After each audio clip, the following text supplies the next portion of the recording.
Once November rolls around, a lot of surfcasters are hoping that we develop a good body of sand eels along the beach. Generally it'll hold fish longer. The fishing could last right up until Thanksgiving, sometimes even into December, because the sand eels are very comfortable in the cooler water. The past 2 falls, sand eels fueled some very, very good fishing along the south shore of sand beaches.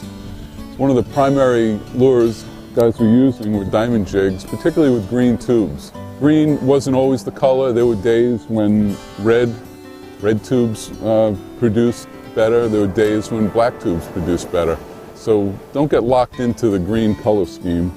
Another little tip, when you have a strong onshore wind and the fish are off the beach, very often they're right in the wash when sand eels are around, but there are times when you might need to reach an offshore bar, sandbar, and instead of the tube, which is very wind resistant, you just take a plain hook diamond jig, put a strip of pork rind, and you'll get better distance than you will with a tube. Most of the sand eels you're going to encounter in November are probably going to be between 5 and 8 inches. So obviously you want baits that long, slim profile that resemble the sand eels. When it comes to tins, there's other options. Again, everybody likes the diamond jigs, but there are some metal lures out there that closely resemble the profile of sand eels. This is a sand eel type jig. This one here, made by West End Tackle, is a good imitation of a sand eel jig.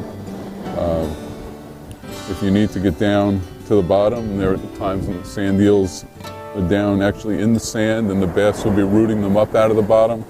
You might want to consider something like a D5, which you can actually drag through the sand. It'll kick up puffs of sand and the bass just suck them down.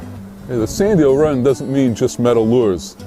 Some plastic lures will actually outfish the metal under the right conditions, and even under rough water conditions, especially when the fish are right in the wash feeding on sand eels, these plastics can be really deadly.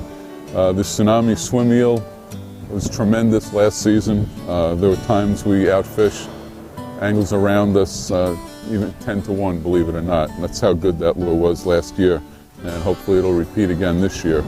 There are other lures, the whippet eel by Gag's Grabber, Dynamite, the Hoagies will also produce fish under the right conditions. The amazing thing with the tsunami swim eel is this particular bait right here is probably caught between 40 and 50 fish. They're extremely durable. You get solid hook sets with this good sized single hook. Another option, especially in low light periods, dawn, pre-dawn, dusk, is the needlefish plug. Super Strike has come out with a weighted needle, which is even better suited to fishing around sand eels. It will get down deep. You can drag the bottom with it under calm conditions. If it's rough conditions, it'll sit nice in the water. If you have any kind of a sweep. And there are some years when we relied solely on needlefish plugs at night, fishing them after dark with tremendous fishing during the night hours. Bucktails are widely recognized as the universal lure, and there's no exception when it comes to fishing the sand eel run. Bucktails will catch fish, and they'll often catch fish very effectively when the fish are on the sand eels. So make sure you have some bucktails, various weights, even keep some 2 to 3 ounce bucktails in your bag for those real rough surf days.